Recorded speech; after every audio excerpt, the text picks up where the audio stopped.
영상에서 워치페이스를 워치페이지로 발음하는 실수가 있습니다. 양해 부탁드리고 추후에는 올바른 발음으로 설명할 수 있도록 하겠습니다. 저는 애플워치 4 나이키 에디션 모델을 사용했습니다. 제 개인적으로 애플워치의 용도는 편의성이라는 목적이 거의 대부분을 차지했습니다. 페이스 아이디 잠금 해제, 아이폰 알림, 운동, 가끔 업무용으로 녹음, 용도가 이 정도밖에 없다 보니 5, 6를 모두 건너뛰고 3년 동안 애플워치 4를 사용했습니다. 그만큼 저에겐 애플워치의 업데이트가 그렇게 크게 와닿지는 않았습니다. 그런 애플워치 4를 3년을 꽉 채워서 쓰다 보니 배터리 효율이 85%가 되었고 집에 돌아올 시간이면 배터리가 오늘 내일 하더라고요. 그래서 애플워치 7 나이키 에디션을 샀습니다. 더 커진 디스플레이가 얼마나 좋을지, 또 어떤 부분이 달라졌을지 애플워치만의 매력인 워치 페이지와 밴드에 대한 이야기를 해보려고 합니다.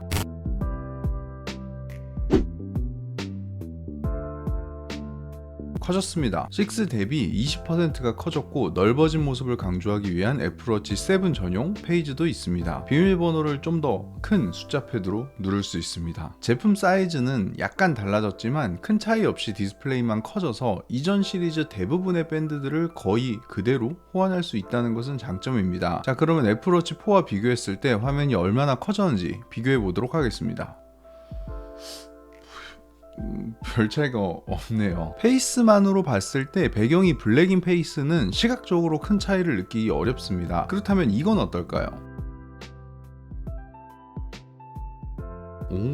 배경이 있는 페이스들은 확실히 그 크기가 눈에 띄게 차이가 나고 꽉 찬 듯한 애플워치 7이 확실히 멋있게 보입니다. 기능적으로 보면 크기가 커진 만큼 시인성이 좋아지고 애플워치 6 때부터 있었던 Always On 디스플레이가 편의성이 좋은 것은 맞는데 그렇다고 해서 애플워치 4가 작아서 엄청 불편하다고 느껴지진 않았어요. 이전 모델을 쓰시던 분들이나 SE와 고민하시는 분들이 디스플레이 때문에 7을 선택해야 된다고 하면 꼭 그럴 필요는 있을까라는 생각이 들더라고요. 이번에 애플워치 7은 충전 속도가 빨라졌다고 합니다. 케이블도 USB-C 타입으로 바뀌었고요. 빠른 충전 속도를 경험하고 싶으시면 20W C 타입 애플 충전기 혹은 호환되는 높은 출력의 충전기에 연결했을 경우에만 빠른 충전을 경험할 수 있습니다. 179,000원이나 하는 이 맥세이프 듀오 충전기에서는 무선 고속 충전이 지원되지 않습니다. 애플워치를 사용하시는 분들 중에서도 이런 멀티 충전기를 사용하시는 분들이 꽤 많으실 텐데 애석하게도 거의 대부분의 멀티 충전기들은 고속 충전은 지원하지 않는다고 보시면 될 것 같습니다. 스피커의 형태가 이번에 약간 바뀌었더라고요. 사운드가 혹시나 좀 달라졌을지 비교를 해봤어요. 안녕하세요, 이서빌리티 채널입니다. 지금은 애플워치 4로 녹음하고 있습니다. 영상 시청해주셔서 감사합니다. 이왕이면 구독과 좋아요도 꼭 부탁드립니다. 별로 재미는 없는데 아주 약간은 도움이 되지 않을까 생각하면서 영상 만들고 있습니다. 안녕하세요, 이서빌리티 채널입니다. 지금은 애플워치 7으로 녹음을 하고 있습니다. 영상 시청해주셔서 감사합니다. 이왕이면 구독과 좋아요도 꼭 부탁드립니다. 별로 재미는 없는데 아주 약간은 도움이 되지 않을까 생각하면서 영상 만들고 있습니다. 큰 차이는 없네요. 먼지 등의 이물질 유입을 막아주는 IP6X 등급을 위한 디자인의 변경 같습니다. 제가 생각하는 애플워치의 매력은 페이지와 밴드가 아닐까 생각합니다. 그날그날의 기분이나 스타일에 따라서 다르게 꾸밀 수 있는 액세서리로서 기능을 하는 거죠. 눈으로 보기엔 시간만 미니멀하게 표현되는 이런 게 예쁩니다. 그런데 오늘이 며칠인지, 날씨는 추운지, 배터리는 어떤지, 운동은 얼마나 했는지 한눈으로 봐야 될 게 많은 저는 이런 검은 배경의 하이브리드 페이지를 주로 사용하게 되었고, 그래서 애플워치 4와 7의 차이를 더 크게 느끼지 못하는 것 같아요. 페이지는 뭐 각자의 라이프 스타일에 맞춰서 가능한 한 많은 선택지가 있는 게 더 좋겠죠? 그런 의미에서 제가 추천드리고 싶은 애플워치가 알루미늄이라면 나이키 에디션 GPS, 스테인리스 스틸 모델이라면 에르메스 에디션을 추천드리고 싶습니다. 에르메스 에디션은 좀 많이 비싸긴 하지만 그렇다고 해서 스테인리스 스틸이 가격도 그렇게 싸지도 않습니다. 아무튼 뭐 에디션 모델을 추천드리는 이유는 이 전용 페이지 때문입니다. 이번 애플워치 7에서도 전용 페이지가 있듯이 두 에디션 제품에는 전용 페이지가 따로 존재합니다. 특히 나이키는 일반 알루미늄 모델과 가격이 완전히 같아서 저는 꼭 나이키 모델을 구매합니다. 알루미늄 모델의 경우 GPS와 셀룰러가 나뉘어져 있고 12만원의 가격 차이가 납니다. 스테인리스 모델은 모두 셀룰러이고요. 제가 이 애플워치 4는 셀룰러 모델을 구매했는데 애플워치 7은 가장 저렴한 GPS 모델을 구매했습니다. 처음에는 셀룰러 요금제를 들어서 사용했었는데 정작 제가 핸드폰을 두고 다니는 일이 별로 없더라고요. 그래서 셀룰러 요금제를 해지했습니다. 밴드는 제가 써본 밴드보다 안 써본 밴드가 더 많을 테지만 써본 밴드 위주로 짧게 이야기를 해보겠습니다.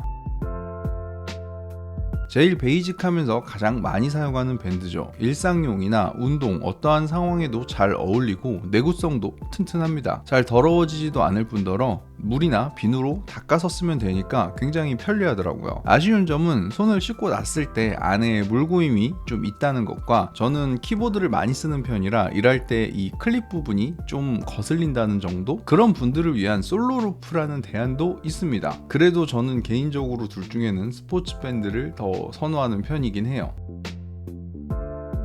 나이키 밴드에는 두 가지 종류가 있습니다. 스포츠 밴드에 구멍을 송송 뚫은 환공포증 나이키 스포츠 밴드, 그리고 우분 나일론으로 만든 나이키 스포츠 루프. 나이키 스포츠 밴드의 경우 일반 스포츠 밴드보다 두께가 조금 더 얇고 물 빠짐이 좋은 특징이 있지만 이 비주얼에 대한 호불호가 좀 있다고 해야 될까요? 뭐 기능적이긴 해요. 우분 나일론 스포츠 루프는 가볍고 착용감도 부드럽고 굉장히 좋아요. 생각보다 이 찍찍이가 잘 떨어질 거라 생각하는데 잘 떨어지지 않고 잘 붙어 있습니다. 키보드를 칠 때도 크게 거슬리지 않습니다. 땀이나 물을 빠르게 흡수하고 건조가 굉장히 빠르게 된다고 하는데 제 개인적으로는 이게 손 씻을 때 제일 불편하더라고요. 아무리 빨리 건조된다 해도 스포츠 밴드에 닦아내는 속도보다는 느리잖아요. 어쨌든 손목이 축축해지는 시간이 있는 거죠. 그리고 이 젖은 상태에서 찬바람이 살짝 불잖아요. 손목이 엄청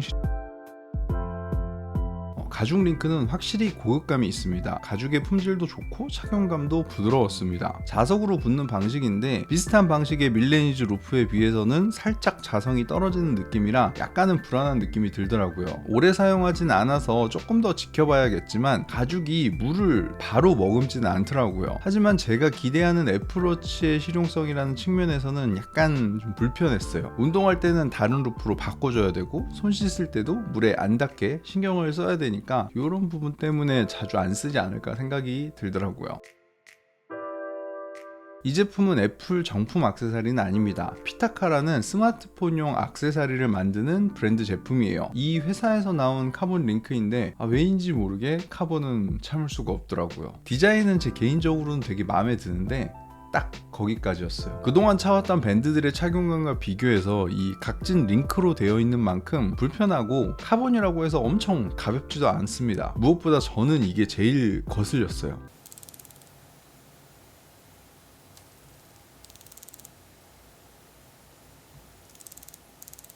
진동이 울릴 때마다 밴드가 떨리는 소리가 나는 게 가장 불만족스러웠습니다. 예뻐서 한동안은 찰 것 같은데 오래 찰 것 같지는 않아요.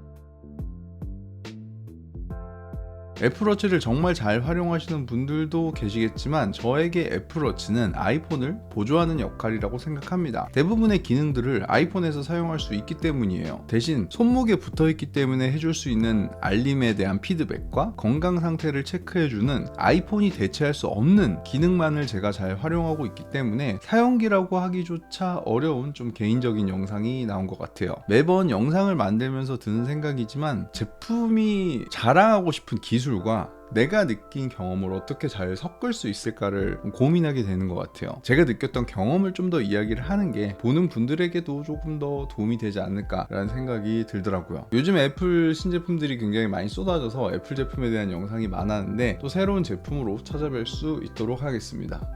끝!